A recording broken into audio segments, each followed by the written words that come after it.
Ladies and gentlemen, welcome to Season 5 of the KeithAndrewNetWork. I'm your host, Keith Andrew. Along here is Wanda Strickfaden. I just want to say thank you for being a guest on my talk show. Thank you for having me, Keith. Now, for people who want to know what my talk show is about, the whole point of my talk show is to show people that even with having a learning disability, I can still amount to something. And at the same time, I'm able to turn myself into an example for people out there dealing with any types of learning disabilities and disabilities. But you should never give up and should prove to people you can still amount to something. You can prove to them that labels do not dictate who you are and who you're going to be, and so you prove to them, hashtag break the labels. So that being said, half hour, 35 minutes of your time, say anything you want, talk about whatever you want, and starting off, how's life growing up? Well, life growing up for me was actually quite difficult. I grew up in the projects. Yeah, I grew up in the projects. My family were originally from Puerto Rico. So as you know, a lot of things are going on there right now. And, so they came in the early 70s, and we grew up in Pembroke, Pennsylvania, which is in Bethlehem, Pennsylvania. Very poor. My mom and dad both spoke Spanish only. So I grew up in a Spanish-speaking family atmosphere. That was my primary language. So going to kindergarten was very tough for me because that was my primary language, and I didn't know English.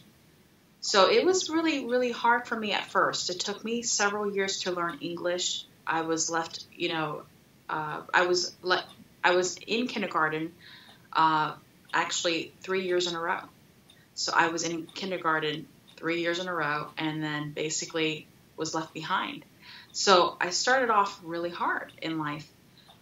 But I'm going to tell you this, Keith, that growing up poor, growing up having a hard life really made me who I am today, because I am a go-getter. I am a survivor. After living in that poor, environment, losing my mom at a young age at 17, and then not having anything at all, and growing up that way, just trying to survive, allowed me to become an entrepreneur. And now I own Omega Cosmetics, a company that I started from the ground up. It's a company that, provides cosmetics for those that would love to be able to buy quality products at an affordable price. So it's something that I enjoy. It's my passion. I love it, and it's available for all young women, men, whoever wants to purchase my products. It's available for retail department stores. It's available for all of the people that are interested in purchasing products that are quality products, and that's affordable. So yeah, I definitely grew up very hard life, but I wouldn't trade that for the world, because I wouldn't be the person that I am today without that life. Yeah, absolutely. I do have one request for you. You're casting a shadow on your face. Is there a way you can turn off a light or something, or is that the sun? Yeah, I'm sure that's probably better. Is it? Yep, perfect. Now, my next question I was going to ask you is, when you went to college, were you a study nerd or party animal? And what did you major in? Actually, you're going to be surprised by this, Keith. I went to Bible school. So I did not party at all. I actually went to school and majored in music. So when I went to Bible school, I decided to study. I majored in two things: biblical theology, because I wanted to become a missionary as well. So when I went to school, I was studying biblical theology and a music major. And I loved both. I love the arts, and I love, Bible theology. So yeah, I went and I enjoyed music. I taught music, vocal lessons right after school, and basically decided that I didn't want to continue in that. I did write music at the time. I was in the entertainment industry as well, as an actress, a singer, a dancer. And I did that since I was a little girl, since I was like 12. I was in the entertainment industry. But at the age of 26, I ended my career and I decided to go into the mortgage industry and really focus in on finance. So it really just, it was an evolving thing for me. I mean, I really, I feel like in my life I had several lives, because I went, at the age of 17, losing everything pretty much, went to Bible school, majored in music and biblical theology, and then, trying to pursue a career in music, but then decided to stop that, go into the mortgage industry, and learned a lot about finance, and started a business in credit repair, which that's my primary company. I have an improved credit consulting firm company that I've been running for 16 years. So, and it's been very successful. And I'm an author, and I wrote a book about it. Now starting a school, improved credit school, so that others can franchise my business. And I've branched out now and started a Omega Cosmetics company. So that's what I'm advertising today. So as you can see, I'm constantly growing and constantly moving forward. And that's just my personality. I don't watch TV. I don't really, I have a life, meaning I have friends that I visit with, and I have dinner, and I enjoy life, but I don't do anything that wastes my time. Like, my time is precious. Right. So that's the reason why I'm able to continue to be creative and move forward and evolve, because I really do make sure that my time is valuable so that I can continue to grow. So yeah, I mean, that's pretty much my life. I just keep growing. I keep moving forward. Now, you do mention one thing, and I'm sorry that your mother passed away. And what about your father? My father, oh, I love him. He's still alive, and he lives in Arbondale, Florida. His name is Miguel Acevedo. He has been my support system, obviously since I was born. But yeah, he's my rock. I mean, I can't even, he's like my best friend. Yeah, I mean, if I start talking about my father, I'm gonna start crying. I will tell you this about my dad. My dad he is a hard worker. That's where I learned to be who I am today, because he is one of the greatest examples I have in my life. Like, he worked so hard to support me. And the one thing that I learned from my father is that he never said no. Meaning, like, if I told my dad I wanted to be a singer, he would make it happen.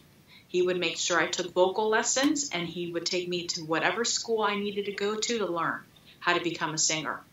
If I told my father the next day I wanted to be a model, he would take me to modeling school so I could learn how to be a model.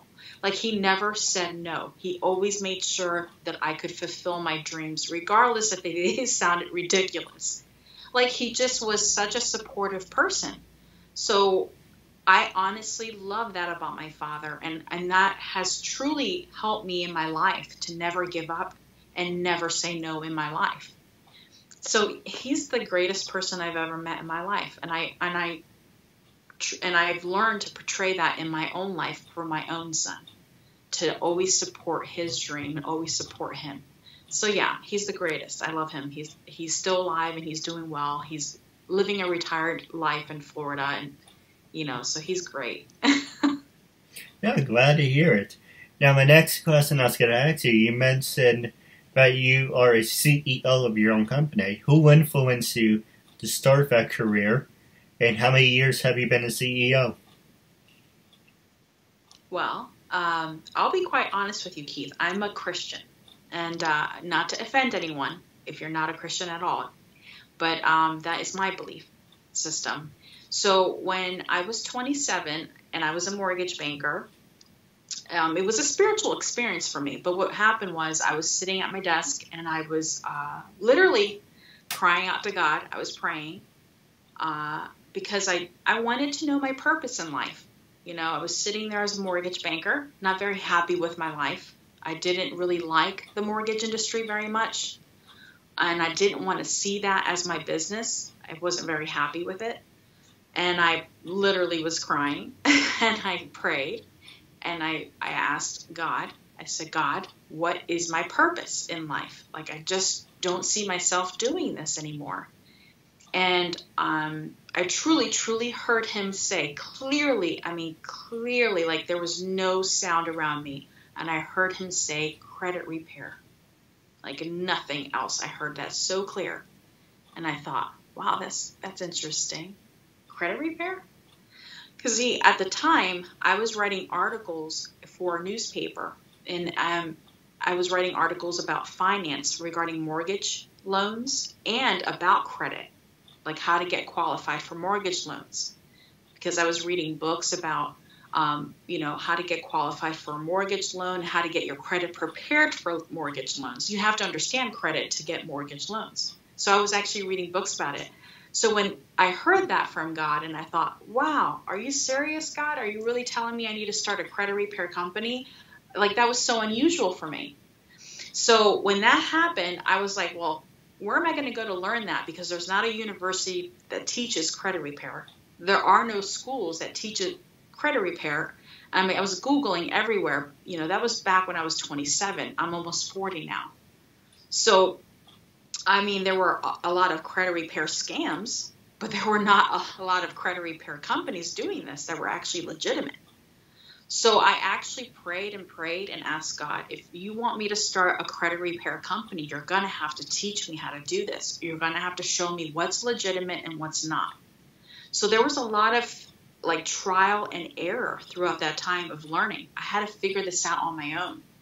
And I literally had to tell clients, if you just let me use you as a guinea pig, because I don't know what I'm doing, but if you trust me enough to let me just figure this out, I may not do it right the first time, but I promise you I'll figure it out. And they would let me fix their credit. And at times I failed, and other times I succeeded. And other times I didn't know if I would succeed, and I did. And I wondered, how did I do that?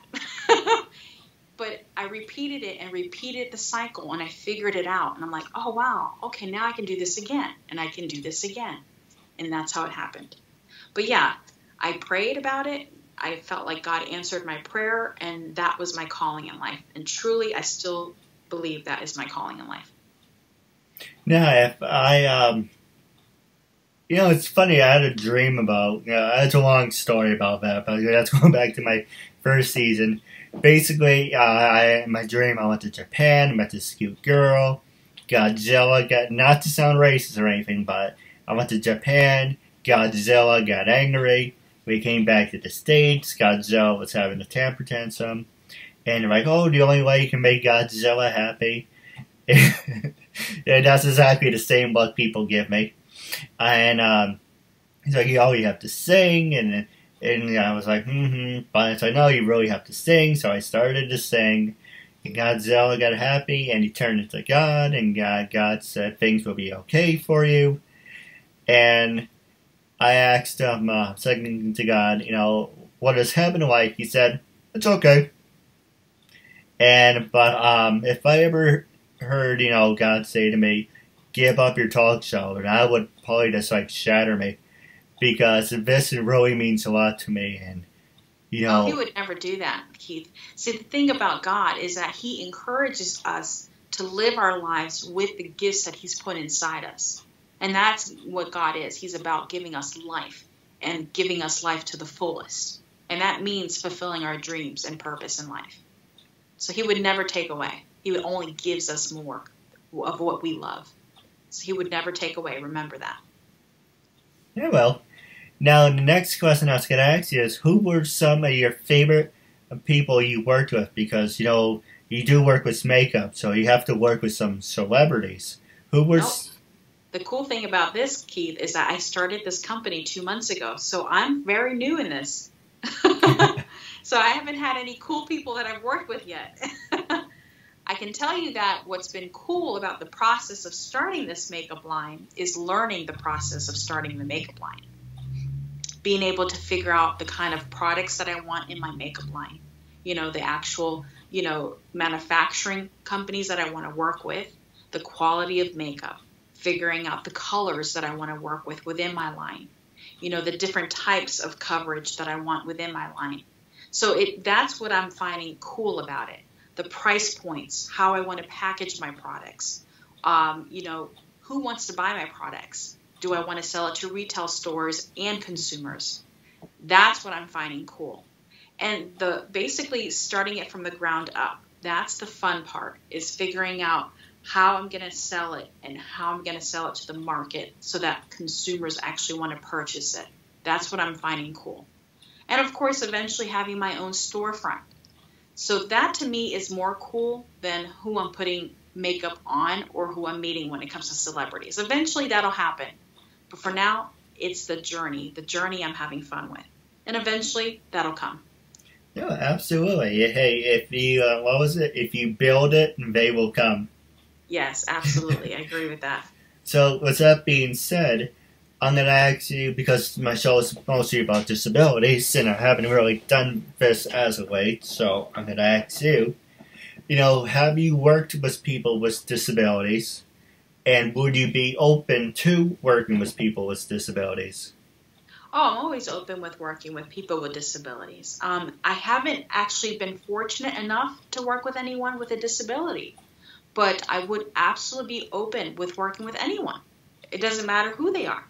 So yes, absolutely, absolutely. And I plan on working with you, Keith, when it comes to partnering. So like I said earlier, you can support me, I will support you, and that will be a partnership. I'm looking forward to that partnership. Yeah, absolutely. Same here. And now my last question for you, then we're going to take a commercial break, is social media. A lot of people like to criticize it, but because you're a CEO of your own company, the question is, social media, can it make you or break you? Because you've seen a lot of celebrities out there do a lot of stupid things, and you see their stardom go up and go down like a rock. Kind of like the Titanic. I know that's a bad reference. But then you see other people who have absolutely no talent and they're obnoxious. I'm not saying I'm on any prize myself, but you see people doing backyard wrestling, shooting fireworks at their hands, cat videos. I like cat videos, but I'm just saying there's certain things that it's kind of questionable, but at the same time, what makes it entertainment? So, the house is directed at you is, do you think social media, Facebook, Twitter, Instagram, is there any websites you would say, if it wasn't for these websites, I wouldn't be where I am today? Or do you think it's about passion and hard work? I think it's both. Because honestly, I don't really get a lot of my business through social media. That's the honest truth. Like when it comes to improved credit, a lot of my business comes from one-on-one customers and through Google, Yahoo, and Bing. It's not Facebook, and it's not Instagram, and it's not Twitter. I don't get my business through that. I've never had a customer come through me to that. Never. Never. They have inquired about my business, and they've said, oh, I want to call you, but I have never, not once, had a customer because of those websites. But it does bring your company to the forefront, and it does give you the exposure. And it could very well have supported my business when people Googled me, because Facebook is so up and out there organically that, when they go credit repair, Charlotte, North Carolina, Facebook is right there too. So it does show up. So it actually is a supportive thing. But really, it has been Google, Yahoo, and Bing that's really brought in my business, plus one-on-one customer, that one-on-one work. It's funny. Go ahead. Omega Cosmetics, since that's up and running, I really believe the cosmetics line, social media, that will help me with social media. I honestly believe that, yes, social media for my cosmetics line, an actual product, will help me with social media because I have something to give. So, yes, I believe that if you have a product line, that social media will be beneficial.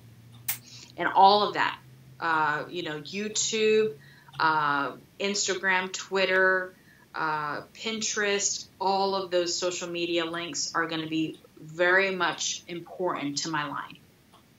So yes, it's important what you're putting out there. It's important the type of reputation you have with social media, because yes, it can ruin your reputation or it can help your reputation. And you definitely want to be careful what you're putting out there. And yes, they say that all, things that are out there, what do they say? What do they say? All news is good news. Not necessarily true. If you're out there and your news is bad news and it's ruining your reputation, that could sink your business like that. And customers will stop calling you, and your legacy can stumble. You do not want anything like that. You don't want something to ruin your legacy. You always want to be careful with what you're putting out there. So yes, it's crazy because one small thing can ruin your whole 20, 30-year, legacy that you've built.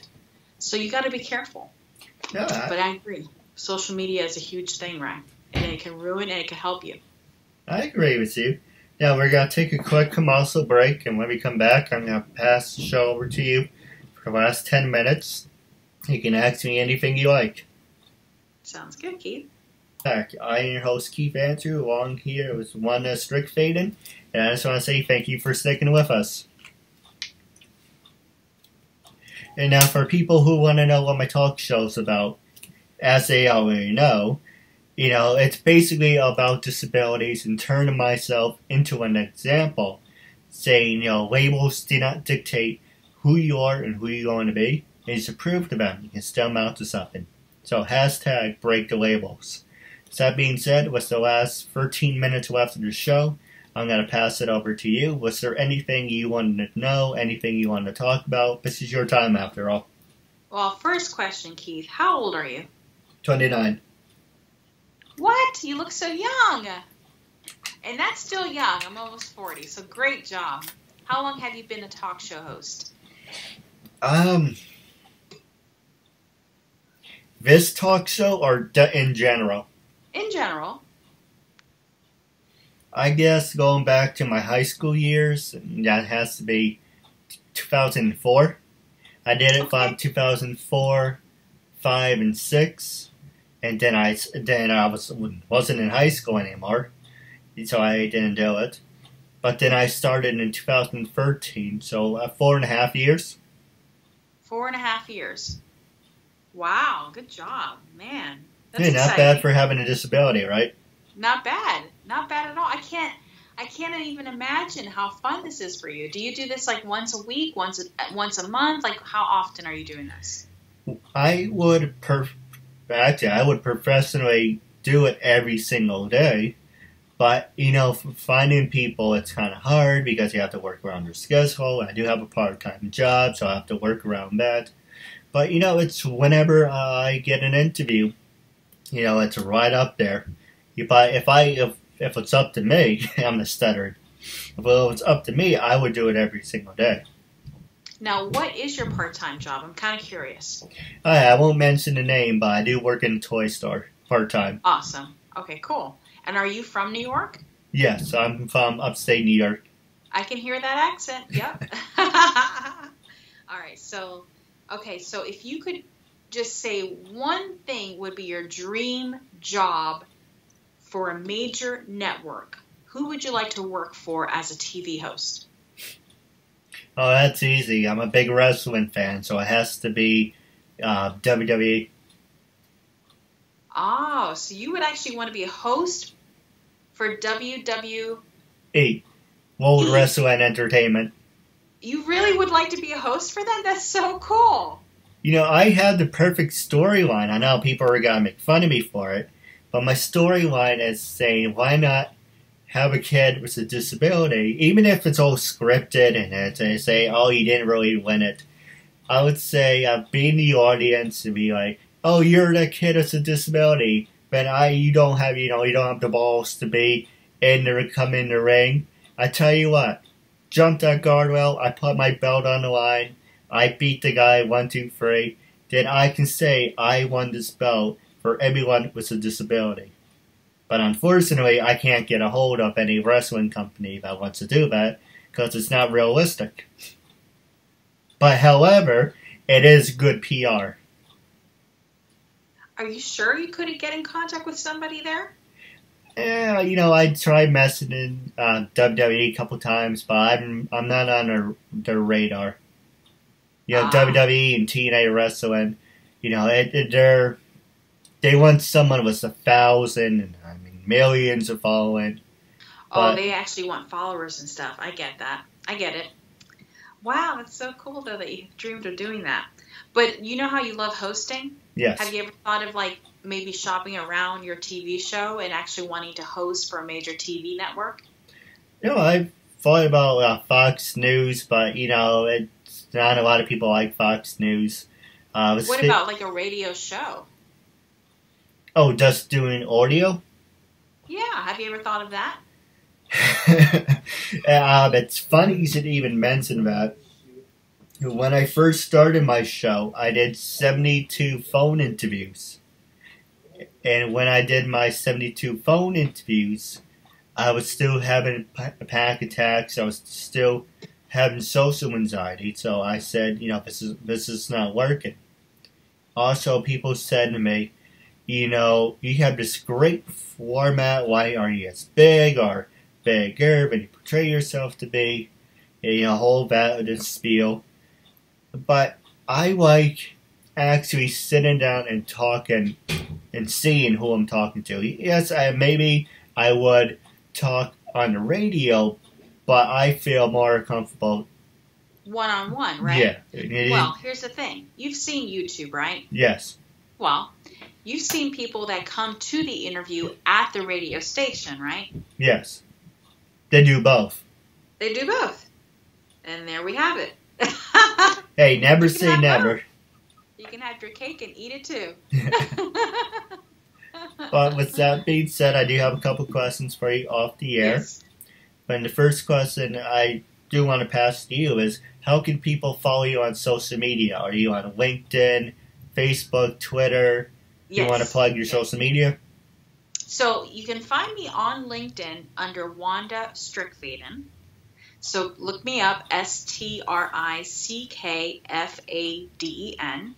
You can find me on Instagram under Strickfaden Talent Agency, because I also have a talent agency. But everything that I put under, Omega Cosmetics is under that page. Strickfaden Talent Agency. Omega Cosmetics is under that page. And then, of course, on Facebook, you can find me under Omega Cosmetics. I have my own Facebook page for that. So look me up. You can find me under Wanda Strickfaden under Facebook as well. Pinterest, you can also find my Omega Cosmetics Pinterest page under Omega Cosmetics. On YouTube, you can find me under Omega Cosmetics on YouTube, which I have several videos on there with several thousand likes. So definitely follow me on YouTube. I'm always giving promotions when it comes to our makeup line, discounts and, package deals. We have wonderful, wonderful mineral package, eyeshadows, full eyeshadows, and we're coming out with a beautiful line of eyeliners that are going to be different colors with a BB cream foundation line as well, including the contouring sticks and highlighter sticks. So all of your favorites that you would purchase at a department store, but discounted rates. Things that you cannot afford normally, I'm actually selling it for a lot less. So definitely find me, Omega Cosmetics, on Facebook. And of course, you can call me if you'd like to purchase them. You can definitely call my direct line at 704-877-8739. But yeah, that's it. Yeah, I do have a couple questions off the air. But my last question for you is, when I approached you to be a guest on my talk show, what was your first reaction and what made you say yes? My first reaction was yes, absolutely. And I'm excited. Yeah, absolutely. Now, I do have a couple questions for you off the air. But wrapping up our interview, it's a real honor and privilege to have you as a guest. And I'm looking forward to part 2 down the road. Yes, me too. Thanks for inviting me, Keith, and I wish you all the best with your business, and I hope that one day I hear you live either on TV or on radio, okay? Me too. You take care. You have a good day.